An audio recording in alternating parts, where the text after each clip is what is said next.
सर्व काकडी परिवार, बावनकुळे परिवार, तद्वतच काकाणी परिवार, सगळे आदिवासी बांधव, नगर निवासी, वाघाडी परिवार, बऱ्याच लोकांची नाव मला ज्ञात नाही, त्या सगळ्यांना आज मी वाजगादीवरून धन्यवाद देतो।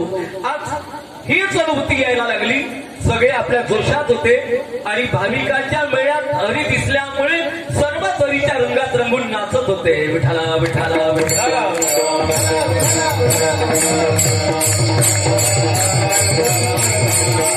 बऱ्याच लोकांना प्रश्न असतो, देव दिसला काय? Have you seen the God? क्या आपने भगवान को देखा है?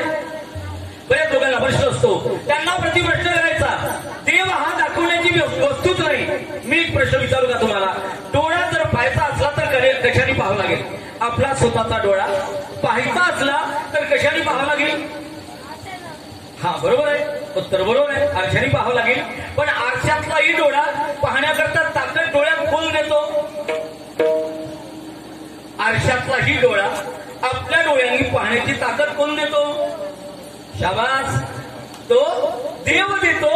डोळ्यामध्ये त्याचाच निवास आहे, त्यामुळे डोळ्यात पाहण्याची शक्ती, पायात चालण्याची ताकद, मुखाने बोलण्याची शक्ती तो परमात्मा देतो। आणि आज तो परमात्मा भाविकाच्या संगतीमध्ये नित्य निवास करतो। कुठे राहतो तो परमात्मा? मद्भक्ता यत्र गायन्ति तत्र तिष्ठामि नारद। माझे भक्त मला गातात तिथंच मी उभा राहतो। नाहं वसामि वैकुंठे योगिनां हृदयैरव मद्भक्त यत्र गायन्ति तत्र तिष्ठामि नारद। माझे भक्त जिथं गातात तिथं मी राहतो, योग्यांच्या हृदयात राहत नाही। जपी तपी या माणसांच्या जपात तपात येत नाही, पण माझे भाविक गळ्यात टाळ घेऊन गायला लागले का त्याच्या मधात मीही उड्या मारायला लागतो। त्या देवाने आज सगळ्यांनी उड्या मारल्या। विठाला विठाला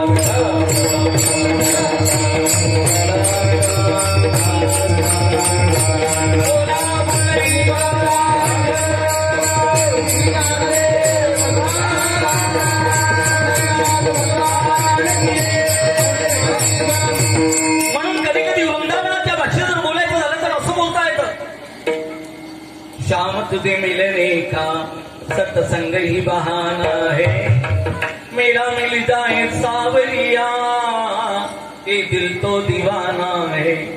तो परमात्मा कुठे राहतो? त्याचे भक्त गातात त्या ठिकाणी राहतात, त्याचे भक्त गातात तिथं राहतो। आणि आज त्या देवाच्या संगतीमध्ये काला खाण्याचा योग आहे।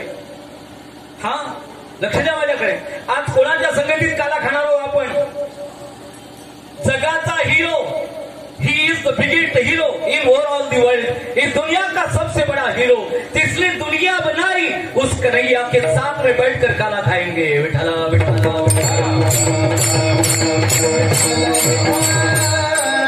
किती दुर्लभ आहे तो काला, अलौकिक आणि दुर्लभ आहे, पण त्या देवाचा अनुवाद करून काला खायचा असतो। हाची अनुवाद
करायचा आहे आपल्याला देवाच्या चरित्राचा.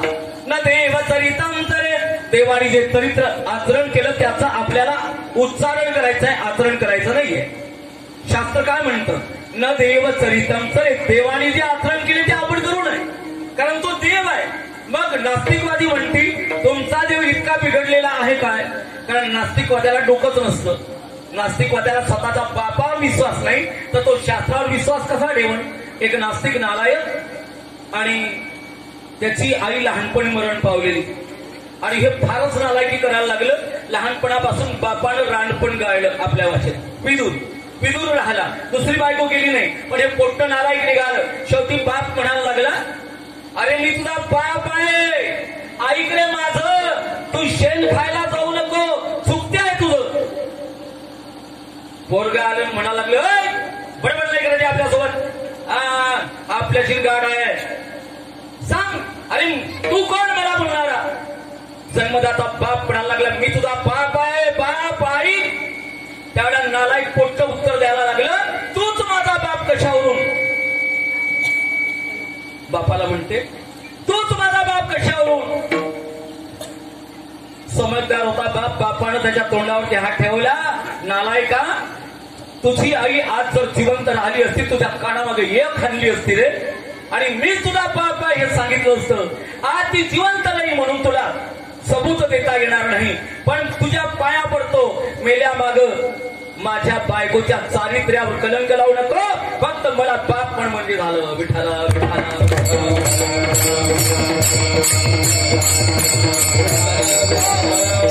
नालायकाला बाप जसा मान्य नाही तसा नास्तिकाला देव मान्य नाही. लक्ष द्या, देवाच्या करता अनुवाद देवाच्या चरित्राचा करायचा, देवाच्या चरित्राचा आचरण नाही. कृष्ण चरित्राच्या पैलू दोन पैलू. एका घरी सतपोथी चालू होती आणि जवळपास श्रावण महिन्यातल्या पोथ्यांची गंमत राहते. ऐक वाचणारा बाबाजी पानं सोडते आणि ऐकणारे झोपा घेते. लवकर झालं पाहिजे, लवकर झालं पाहिजे बरं का मस्के सर. हा लांडेजी, हा येऊ गए मधुराव पाटील. हा नाही, वाचणारे बाबाजी पानं सोडते हे मला सांगायचं होतं. श्रावण महिन्यातल्या पोथ्या लवकर संपली पाहिजे, लवकर संपली पाहिजे. पाटलाच्या वड्यातली पोथी वाचणारा पानं सोडते, ऐकणारे झोपा घेते. हा त्याच्यात एक बहिरं बसलं होतं, बहिरं ऐकायला. ते बहिरं त्या बाबाजीने हा हा बरोबर आहे, हा बरोबर आहे बहिरच होतं ते. बहिरं ऐकायला आणि बाबाजी सांगायला. असं करता करता पुराणी बाबाजी सांगायला लागली पोथीतलं वाचून. हा पेंढरी सारखं गाव होतं म्हणे, बरोबर आहे. त्या ठिकाणी 10 ट्रक लाकडाचा ढीग होता, बरोबर आहे म्हणे. मग त्या लाकडाच्या ढिगाला आग लागली म्हणे, मग तेही बरोबर आहे. तो इतवासाठी पेंढरी गावातलं तूप सगळं टाकलं, गडमीतलं तूप आणलं तेही टाकलं, हेटीगड्यातलं मोगातलं तूप, ढकाऱ्यातलं तूप तेही टाकलं, तरी इस्तो इथलं नाही म्हणे, बरोबर आहे. मग नागपूर वरून खापरी डेपोतले 50 पेट्रोलचे टँकर आणले आणि त्या इस्तो इथवाले टाकले म्हणे, बरोबर आहे. जसं पेट्रोल टाकलं तशी म्हणे आग इजली म्हणे, बरोबर आहे. असे ऐकणार आहे, असे ऐकणार आहे. एक बाबाजी पोथी ऐकायला बायकोला यायची. पांडव प्रताप ऐकायला, नवरा जायचा हरिविजय ऐकायला. हरिविजय त्यांना म्हणता येईना, बरोबर. हा आणि मग नवरा बायको दोघेही जण रात्री 10 वाजता आले का मग त्या पोथीत काय लिहिलं होतं, मग त्या बायकोनं आपलं सांगायचं. हा आणि मग बुड्यानं तिकडून हरिविजय ऐकून आला, हरिविजय का मग हरिविजयातलं सांगायचं. आज असा अध्याय निघाला होता, काय पाटलानं पोथी वाचली, खरंच मधुकरराव पाटलानं पोथी वाचा. हा वा वा, काय म्हणे पोथी वाचली आमच्या इकडच्या महाराजांना, खरंच तर नरडतीनच पोथी वाचा. यो दोघेही जण आपला आपला अनुभव सांगायचे. एक दिवस हरिविजय ऐकला, हरिविजय म्हणता येईल ना त्याला, हरिविजय ऐकायला लागला. त्यात निघाला रुक्मिणी स्वयंवर आणि भगवंताच्या विवाहाच्या कथा. 16,061 राण्या देवाला झाल्या, लग्न लागले आणि शान ऐश्वर्याने देवाची वरात आली आणि पुढं तिथंच नाचायला लागलं. हरिविजयामध्ये हरिविजय ऐकता ऐकता पुढे नाचायला लागला. बस एकदा घरी तर जाऊ दे, एकदा तर घरी जाऊ दे. 16,108 16,108 एकदा घरी तर जाऊ दे. बुडी गेली होती पांडव प्रताप ऐकायला. घरी आलं पुढे नाचतच रात्री 10:30 वाजता बुडी आली तिकडून. कसं काय म्हणे वा आज म्हणे हरिजात ऐकलं म्या काय देवाच्या सोयवर मग 16,108 देवाला एकट्याले फक्त तू हो म्हण म्हणजे झालं आपलं काम. पुढे तू हो म्हण म्हणजे झालं आपलं काम. देवाला 16,108 आणि मीच कोण एकटा तो आता म्हणतो बुक लावून राहू फक्त तू हो म्हण. पुढी म्हणे थांबा तुम्ही काय ऐकून आले हरिजा एवढं नाही समजत का तुला. रोजच सांगतो डोकचं बोलू हरिजा म्हणे मी पांडव प्रताप ऐकून आली. का निघलो होतो म्हणे तापती धुरपती स्वयंवर. धुरपती द्रौपदी म्हणताय ना द्रौपदी स्वयंवर. फक्त तुम्ही हो म्हणा म्हणे.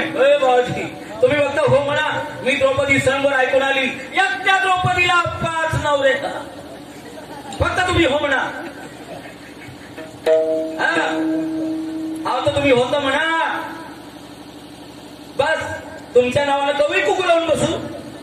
हा मी देखील निर्णय घेते का कसं द्रौपदीला 5 पती. मग तो कसं म्हणणार तुम्ही एकटेच का माझी होणार म्या तर दुसरा भाकर पाण्याचं कसं तुम्ही दुसरी म्हणता ना. मग मी द्रौपदी सारखी होऊ का. तुम्ही जर कृष्णाच्या मार्गाने पाऊल टाकत असाल तर मी द्रौपदीच्या मार्गाने पाऊल टाकते. बाबाजीमध्ये असं करणं तेरी भी चूक मेरी भी चूक. मी दुसरी करत नाही तू दुसऱ्याकडे पाहू नको. दोघेही जण एका ठिकाणी राहू. याला म्हणतात न देव चरितम चरे. द्रौपदी मातेचं जीवन भिन्न आणि भगवान कृष्णाचा अधिकार भिन्न. त्यांच्या जीवनात त्यांना जे करता आलं ते आपल्याला करताच येणार नाही. त्याला वाटतं 2 बायका कराव्या. त्यांनी देवानी 50 किलोमीटरच्या परिसरातला लागलेली आग आपल्या जिभेनं चाटून पेला. त्यानं चुलीतले 10-20 निवे खाऊन दाखवा. आणि त्याला जर खाता आले चुलीतले निवे पेटलेले तर मग पुढचा विचार करायचा नाहीतर आहे त्या व्यक्तीचं समाधान मानायचं. विठाला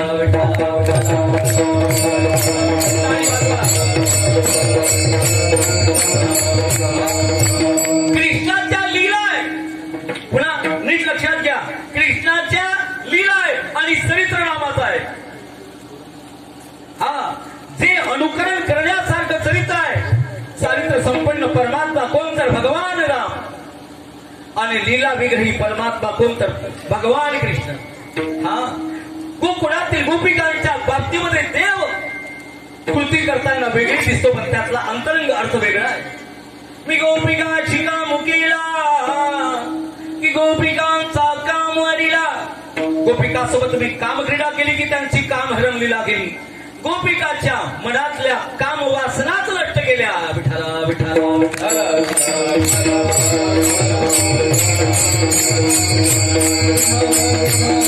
काम इतका विचित्र आहे. त्यांनी भगवान शंकरजी सोडले नाही, भगवान विष्णू सोडला नाही, ब्रह्मदेव सोडला नाही, नारदासारखा संत सोडला नाही. मद कामाची निगाय ब्रह्माकन्ने शिरबुदाय पाराशरी भोगिली बाय दिव्या दुर्गंधा. त्याचे पुढे जाऊन सांगू एक मोठा ऋषी. हा पाराचारा सारिका ऋषी नाडला जेणे येता मदान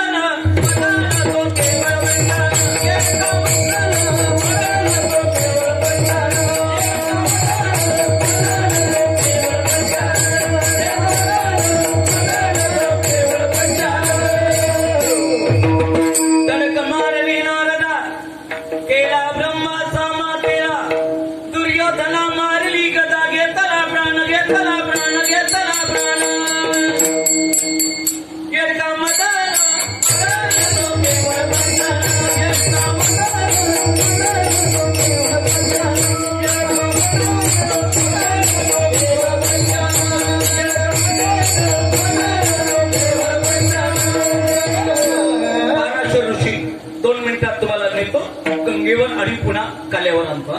2 मिनिटांसाठी गंगेवर जाऊ. लक्ष द्या. पाराशर ऋषीचा अधिकार काय अलौकिक आणि दिव्य. अलौकिक अधिकार पाराशर ऋषींचा. आणि पाराशर ऋषी तप करायला बसले. अनेक वर्ष त्यांना लागलेले आहे. घरी तरुण पत्नी वाट पाहते पतीच्या येण्याची. शेवटी अधिक विवळ झाली. पती विरहानं शाप दिला नवऱ्याला. नवऱ्या तू तप करायला बसला, पण तुझ्याकरता मी तपता तपता माझी विसंगती व्हायला लागली. चांगला मी तुला शाप देते. तप करून घरी येता येता तुझ्या हातानं फार मोठा धोका होईल. पराशराला बायकोनं शाप दिला. का? मी घरी तुझी वाट पाहते रे आणि तू तिकडे जंगलात बसला रे. पराशर ऋषी महान तपस्वी तप करून निघाले आणि गंगेच्या काठावर आले. त्यावेळेला सत्यवती त्या ठिकाणी नाव चालवायला सत्यवतीचे वडील म्हणायला लागले, बेटा संत महात्मा आले, मी जरा जेवायला बसलेलो आहे, यांना नावेनं पलीकडे सोडू नये. 13 वर्षाची ती मत्स्यगंधा, तिचं नाव मासोळी सारखा दुर्गंध यायचा. नावेत बाबाला बसवलं आणि ही सत्यवती 13 वर्ष वयाची कोळ्याची मुलगी होती. क्षत्रिय राजकन्या बरं का. कोळ्याच्या घरी वाढली म्हणून कोळ्याची, पण ही क्षत्रियाची राजकन्या होती, राजाची मुलगी होती. सर्वांग सुंदर होती. अंगाचा दुर्गंध येत होता मासोळीचा, मासोळीच्या पोटातून झाली म्हणून. आणि नाव जशी मधात आली. बाबाचे चाळे बदलले. तपस्वी बाबा चाळे बदलले आणि लगेच तिच्याकडे याचना केली कामसुखाची. लगेच एका मिनिटात या मुलीनं या महात्म्याला मूर्खात काढलं. एक लक्षात घ्या, ज्या वेळेला एखादा मोठा पुरुष लहानशा मुलीकडे नको ती वासनेची याचना ज्या वेळेला करतो, एका सेकंदात तिच्या नजरेमध्ये तो पडून जातो. त्याच्याकडे पाहताना ती आदरानं मग पाहत नाही, मरेपर्यंत पाहत नाही. ते म्हणायला लागले, हे बाबा शक्य नाही मला, हे मर्यादा भंग होईल, काही कर पण माझी इच्छा पूर्ण कर. ठीक आहे, महात्म्याचा मला अनादर करता येणार नाही, कदाचित तुम्ही शाप दिला तर मी भीते. आता तिने व्यापार करायला सुरुवात केली. पहा, माझ्या अंगाचा दुर्गंध येतो, सुगंधित माझा अंग करा म्हणजे येवदन गंगा. 25 किलोमीटर तुझ्या अंगाचा सुगंध झाला. तिच्या अंगाची दुर्गंधी गेली, सुगंध सुटला. आता माझं कौमार्य भेटलं होऊ नये, बिलकुल होणार नाही. महाराज हे घर आहे, कौमार्य भंग होणार नाही. तुझा मुलगा झाल्यावर तो जगातला दैदिप्यमान मुलगा होईल, तुझं नाव अमर होईल. धन्यवाद बाबा. एक निवेदन आहे, माझं शील भ्रष्ट होणार नाही, पण ही जी वेळ आहे ती वेळ दिवसाची आहे. दिवसाला हे घृणित कार्य करणं शास्त्रीय अपराध आहे. दिवसाची रात्र गेली, कान उघडे ठेवून ऐका, दिवसाची रात्र गेली. बाबा गंगेच्या पात्रात आपली नाव उभी आहे, गंगेच्या पवित्र जलामध्ये कामक्रीडा करणं आपल्याला योग्य वाटत नाही. नाव अधांतरी केली, दिवसाची रात्र गेली, नाव अधांतरी केली गंगेच्या वर. सूर्य डुबवला, ज्याला दिवसाची रात्र करता आली, नाव अधांतरी धरता आली, त्या माणसाला काम जिंकता आलं नाही. ही कामाची शोकांतिका आहे. विठाला विठाला.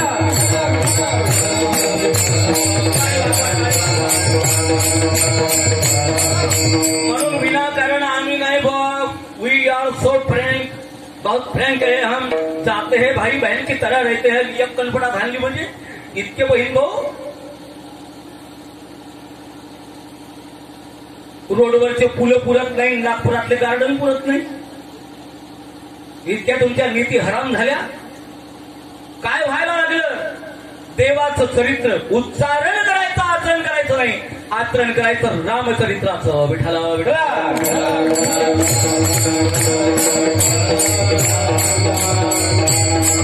असा तो परमात्मा लीला विग्रही अलौकिक ज्याची कृती आणि भाविकाच्या संगतीमध्ये नित्य त्याचा निवास, नित्य त्याचा निवास. आणि आज आपल्याला तर प्रसाद द्यायला आपल्यामध्ये उपस्थित आहे.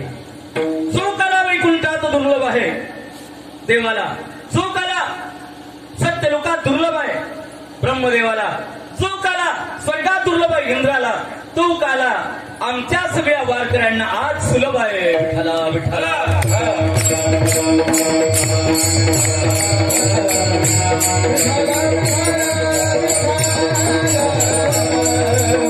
कला खाताना शर्त आहे, कला खाताना शर्त आहे. सिनेमाचे गाणे म्हणून कला खाता येत नाही. काला खाताना कृष्ण लीला उच्चारण करायच्या आणि मग काला खायचा. का कृष्णाच्या लीला उच्चारण करायच्या? कृष्ण लीला ऐकण्याचा आणि उच्चारण करण्याचा अलौकिक लाभ आहे. ज्यानं दारू पिऊ पिऊ जीवन बर्बाद केलं त्यांनी पुतनावधाचं चरित्र जर ऐकलं तर दारू पिल्याचं पाप जाते.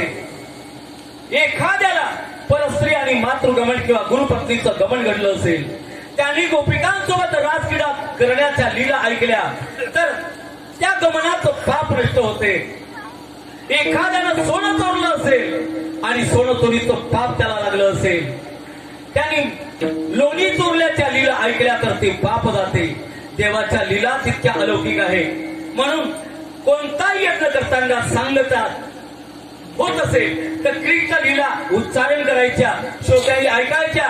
आपल्या हातून कळत न कळत अनपेक्षितपणाने जे पाप घडलं असेल सर्व जाईल आणि यज्ञाचं अलौकिक पुण्य आणि प्रसाद खाण्याचे आम्ही अधिकारी होऊ. म्हणून कृष्ण लीलाच उच्चारण करायच्या. चरित्र ते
उच्चारण अलौकिक त्या लीला. कारण यज्ञातल्या अग्रपूजेचा मान भगवान कृष्णाचा आहे. एका मिनिटात तुम्हाला सांगतो. पांडवांचा राजसी यज्ञ कुठं झाला? हस्तिनापुरात. हस्तिनापुरात राजसी यज्ञ झाला. त्या यज्ञातला अग्रपूजेचा मान कोणाचा होता? कृष्णाचा. बोलत जा माझ्या की अग्रपूजेचा मान कोणाचा? कृष्णाचा. सगळ्यांनी म्हणायचं कोणाचा? कृष्णाचा. म्हणून घरात देवळ्यावर कृष्ण पूजा झालीच पाहिजे. त्याच्या घरातही त्यांना धन्यवाद. नसेल त्यांनी कृष्ण आपल्या घरी विकत घेऊन जा. विठ्ठला विठ्ठला.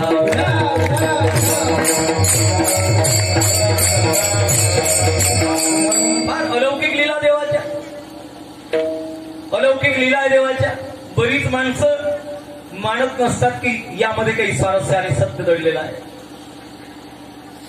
शहाणी असतात ना अधिकची, काही अधिकची शहाणी असतात, ते या गोष्टी मानत नसतात. कुठेतरी 4-2 शब्द शिकले की आपल्याला शब्द पंडित आल्यासारखं वाटतं. एक सदन श्रीमंत पाटील मध्य प्रदेशातले, एकुलता एक मुलगा, आणि पाटलाच्या वाड्यातच शाळेत त्याला शिकायला टाकलं. पहिलीमध्ये शिकता शिकता पाटलाच्या पोराला 25 वर्ष झाले पण दुसरीच गेला नाही. इतका बुद्धीचा हुशार होता. त्याला शिकवता शिकवता मस्के सर रिटायर झाले, अजून बरेचसे सर रिटायर झाले. शेवटी रिटायर झालेल्या सगळ्या सरांनी पाटलाला निवेदन केलं, पाटील हा एवढा विद्यार्थी ठोम्या दाढी मिशीचा झालेला पहिलीच ठेवणं आम्हाला लाज वाटते, आमच्या बापासारखा वाटते हा, याला आता घरी काय ती व्यवस्था करा. पाटलांनी लाडक्या लेकाला घरी आणलं. पण शिक्षणात जो ढ राहते तो शान करण्यामध्ये माहीर असतो. हा, शिक्षणामध्ये जो ढ राहते तो शरीराला शृंगार करण्यामध्ये माहीर असतो. मस्त छान ते कोंबडाच्या कटिंग काय म्हणतात,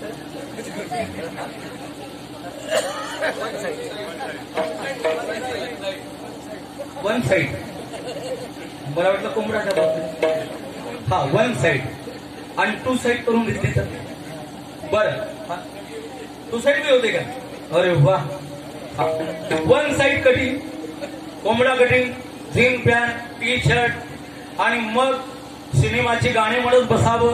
त्यांच्या आवडीचा एक बापाचा मित्र ना त्यांनी काका गावना त्यांनी मग वशीला लावलं. काका बाबांना सांगा ना 25 वर्षाचा झालो ना मी, आता मी कुठपर्यंत वाट बघावी सांगा ना बाबांना. बाबांना काय सांगा हे नाही समजले तुम्ही? हा बाबांना काय सांगायचं?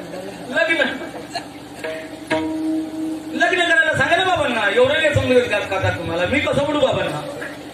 बाप म्हणे काही हरकत नाही, पहिली नापास जरी पोरगा असला तरी संपत्ती 500 एकर जमीन आहे. विचारा लेखाला, मुलाला विचारा माझ्या मुलगी कशी पाहिजे म्हणा. आणि मुलानं आपली मागणी ठेवली, मला एमटेक झालेली मुलगी पाहिजे. हे पहिली नापास, हे पहिली नापास बसू बेटा. आणि याला बायको कशी पाहिजे? एमटेक झालेली. हा एमटेक बी नंतर एमटेक. हा आता कोणी उठायचं नाही का? बसू द्या. आणि श्रीमंताचा होता, राहणं जरा फॅशनेबल होतं. एमटेक मुलगी पाहण्याकरताही गेले. तिला मराठी समजत नाही, याला इंग्रजी बोलता येत नाही. एमटेक झालेली पोरगी होती, लहानपणापासून कॉन्व्हेंटमध्ये शिकत होती. A for apple, B for ball, D for dog, C for cat. लहानपणापासून शिकली होती, ते पप्पाच्या लाडाची होती.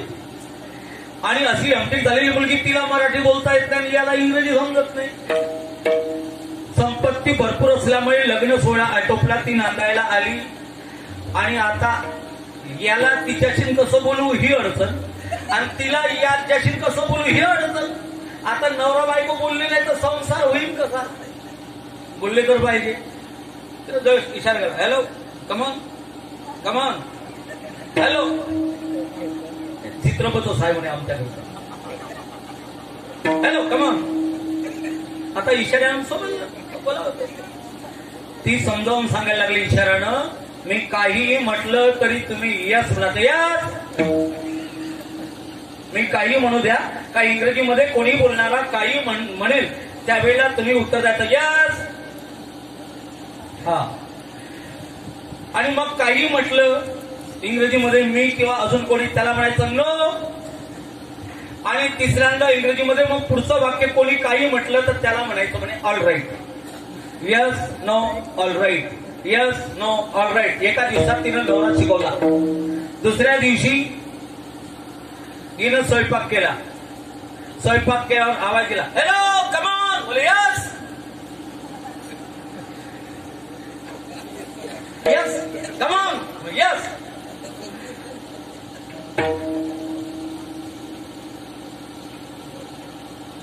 ती सांगायला लागली, या इकडे. Dinner is ready but are you hungry? No.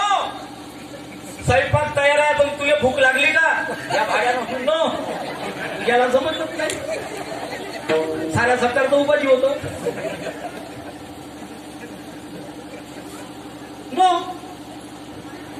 ती पोरगी पुढे म्हणायला लागली, that's why I will not prepare the thali. Yes are you ready? आत्याला सांगितलं होतं तिसऱ्यांदा काही मी म्हटलं तर ऑल राईट म्हणजे ऑल राईट म्हणजे सर्व ठीक आहे, काही हरकत नाही, ताट वाढू नको. दिवसभर उपाशी मेलं, दिवसभर उपाशी मेलं. कर्मधर्म सेवकाने त्याच्या 8 दिवसानं आपल्या गावून निघालं आणि कोथरूडच्या स्टॉपवर गेलं. त्या टी पॉइंटवर झाला होता ऍक्सिडेंट. एका ट्रकवाल्यानं मोटरसायकलवाल्याला मारलं, तो ट्रकवाला पळून गेला. तरुण मुलगा जागच्या जागी ठार झाला. हे गेलं मारुती कार घेऊन, बाजूनं कार उभी ठेवली आणि कारच्या बोनटवर टंगडीवर टंगडी ठेवून बसला. आजकालच्या लोकांना गाड्या चालवता येत नाही, कशाही गाड्या चालवतात. जान जवान पोरगं मारून टाकलं, काय म्हणावं लोकांना? लोकांच्या जीवाची कदर नाही. हायवे करून ठेवला, तोही सिमेंटचा करून ठेवला. माणूस पडला का त्यावरती वाचत नाही. सरकारला काय म्हणावं? सरकारही पागल झालं, चालवणारे पागल झाले. एवढ्यात पोलीसच्या गाड्या आल्या. 50 पोलिसांना तो परिसर घेरला. जेवढे कोथरूडला स्टाफ होते तेवढे घडी पळाले. हे बोनटवर बसून राहिलं. त्याच्यात आला होता एसपी, सुप्रिटेंडेंट. एसपी न पाहिलं एवढं हे फॅशनेबल इथं गाडीच्या बोनटवर टंगडी घेऊन बसलं म्हणजे ऍक्सिडेंट याच्याच हातानं झाला असं ना त्या लाजोचा पडाला नसता. हा ठीक आहे यार. Hello my dear brother, this accident has been done by you. Yes. ह्या ऍक्सिडेंट तो हातानं झाला का याच्या बायको शिकवत होता. काही म्हणलं तरी पहिल्यांदा यस म्हणायचं. हा ऍक्सिडेंट तो हातानं झाला का इंग्रजीत प्रश्न विचारला हे बोंबलायला लागलं यस. घेणं नाही देणं नाही गेल्यावरही समजला नाही ते का म्हणतात. Nobody is involve with you in this case. No, कोणी याच्या सहभागी नाही. मीच एकटा जबाबदार आहे. That's why now you are under arrest. All right. काही हरकत नाही, अरेस्ट करा. बिना गुन्ह्यानं याच्या हातापायात पेढ्या टाकल्या आणि सेंट्रल जेल आज्ञेने नेऊन ठोकला. घेणं नाही देणं नाही. ज्या वेळेला धर्मशास्त्र कळत नसते त्यावेळेला अर्थाचा अनर्थ करून देवावर ताशेरे उडवणारे याच जातीचे असतात.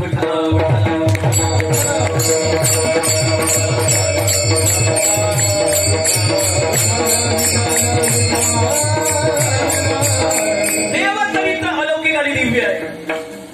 ज्याच्या चरित्राचा उच्चार केला तर पाप जातात.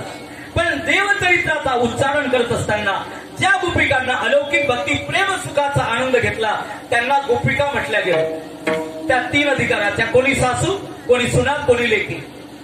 यामध्ये जो अनुवाद आहे या अभंगामध्ये तो सासूचा अनुवाद आहे. सासू म्हणजे ज्ञानपर श्रुती, ज्ञानपर गोपी. फार मोठी गंमत असते सासवासुनाची. फार आनंद असतो सासवासुनाच्या भांडणाचा आनंद. भांडणाचा कसा आनंद, सासूसुनाच्या भांडणाचा कसा आनंद रे. सासवासुनाच्या भांडणाचा आनंद नाही, दुःख असते. सासू सुनाचं नातंच अलौकिक आणि दिव्य. यामध्ये ज्ञान अधिकाराची श्रुती. कारण आपल्याला वेळ कमी असल्यामुळे लवकर मी चौके छक्के टाकत जातो, स्कोर रन रेट कव्हर करतो. लक्ष द्या. जी ज्ञानपर श्रुती आहे तिला सासू म्हटलं गेलं. ती सासू पाहायला लागली माझ्या घरातल्या दया दुधाची चोरी झाली आणि दया दुधाचे भांडे पालथे घातले म्हणजे उबडे मारले. अभंगाच्या पहिल्या चरणात